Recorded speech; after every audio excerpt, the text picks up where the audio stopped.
Candidly, Sharon H. Telling it like it is. Are you always saying sorry when there's no need to be sorry? Then keep watching for a real raw take on how to quit doing that shit. Sharon H. rolling out my weekly dose of unapologetic candidness. Hit that like button for me right now if you ever find yourself apologizing unnecessarily. If you recognize this, I'm proud of you. Now come closer. Yep.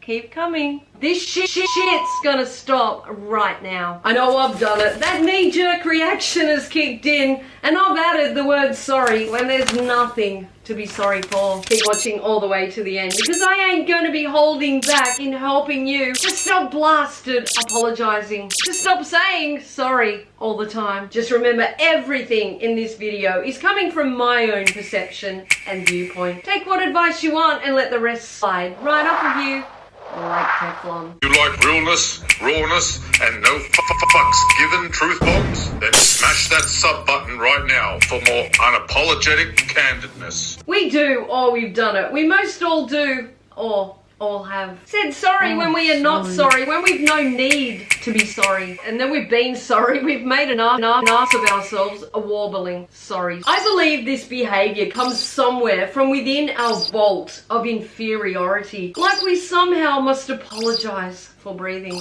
Our every move, our every thought and action. As someone who spent most of my life feeling like I was inferior, I get it. Oh, I get it. Of course, there were situations and environments that led me down that path of inadequacy and self-doubt. Apologizing when I had no need to bloody apologize became like second nature to me. Trouble is, the moment our mouths spit those words unneeded, we are weakening our stand. And trust me, there are many vultures that love to have us cornered in a position of mental weakness. We must reclaim our power by hypothetically kicking our own asses every time that little word even comes close to our lips.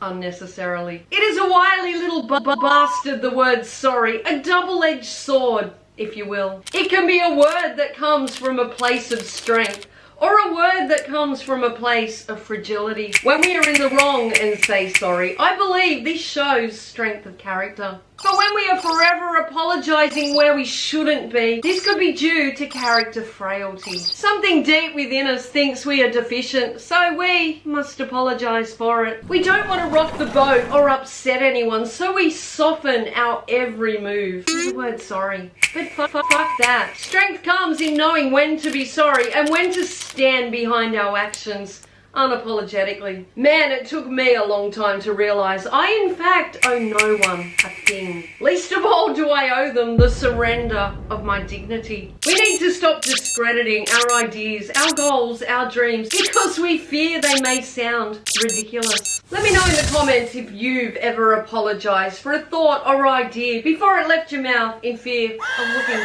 stupid. Well, you certainly aren't alone. How did we all get to this? Where we are conditioned to feel like first-rate fuck knuckles. And everything we say or do, others will deem us obtuse. Trouble is, today there's more big-headed numbnuts that are waiting to pounce and tear us down than build us up. So we put up our defenses by saying sorry. You know what? If someone is tearing you down, they're below you.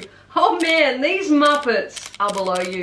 These two-bit mung beans have had to reach up, grab hold of you with their shit talk to pull you down. Don't let them. Let their grip slide away like water off a duck's back. Don't you dare let them get a hold of your self-esteem. Trust me, I know. I've worn the dumb blonde tag my whole life and had teardowns galore. I then unconsciously went out of my way to play my intelligence down because I was beyond tired of trying to prove otherwise. Subconsciously, I thought they were right, that I probably was stupid. But now, no way will I dumb myself down to humour any bastard. Now I make them try to come up and get it. Most of those that have played me for a fool have come into a battle of wits unarmed. And I see this now. I'm always lock-loaded and ready to fire. I found my strong and they won't weaken it. Over-apologising makes us appear less confident. No bloody wonder, because when we are forever saying sorry, we are somehow telling others that we are wrong are in the way. Fearing what others think of us will have us spitting out those apologies at every turn. What others think of us in the big scheme of things is irrelevant. It means fuck all. Yes, let me say that one more time for those in the back. What others think of you means fuck all. What we think of ourselves is all that matters. And apologizing for things we didn't do or cannot control is diminishing our own power. Don't do that. We have to stand strong in that power and realize we are lesser than no one. When we have dealt with criticism for much of our lives and been shrouded by pessimism and negativity, this really screws with our mindset. We develop this habit of thinking we are forever a burden or forever speaking out of turn. Till we break free of those chains the negative have bound us with, we will never believe in ourselves. Optimistic people make us believe we can do anything. Pessimistic people have us believe we can't efficiently do anything. But what if we flip that notion on its bloody head? Because it's frowned upon to drop them on theirs, by realizing they are in fact the ones that are being held back by their limiting beliefs. We can't let them hold us down with them. It's time we realize the world is our oyster instead. Why the hell should we apologize when we are brave enough to speak up?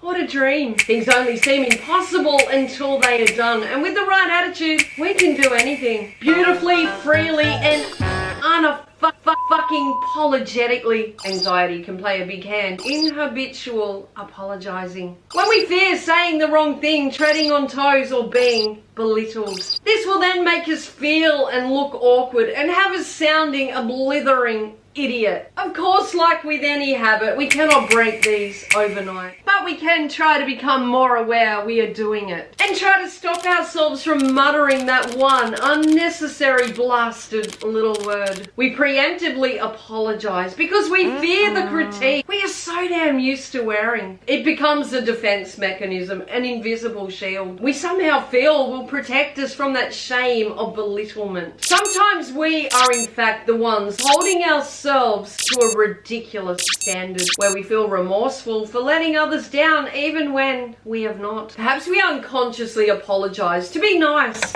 and selfless, unaware that forever seeming sorry diminishes the pride that others see we hold for ourselves. When we appear to be devoid of backbone, others will fast walk all over us. We must find that balance, that middle ground of when to surrender to our wrongs and when to stand firm in our right. Only the weak will see us as weak for standing our ground when we are in fact correct and they are incorrect, as only a fool can never admit when they are wrong. We spit out the sorries too often. Others will take them with a grain of salt. It may appear we are throwing them around readily to be given exemption from our fails, even when we really only cared about others' feelings and are filtering ourselves with apologies. We are exhibiting empathy, self-awareness, and mindfulness. Again, this must all come down to balance and being able to gauge the right time and place. But when we are apologizing for who we are and who we want to be, that's like putting a bullseye on our own forehead, highlighting that we think others are much more deserving, much better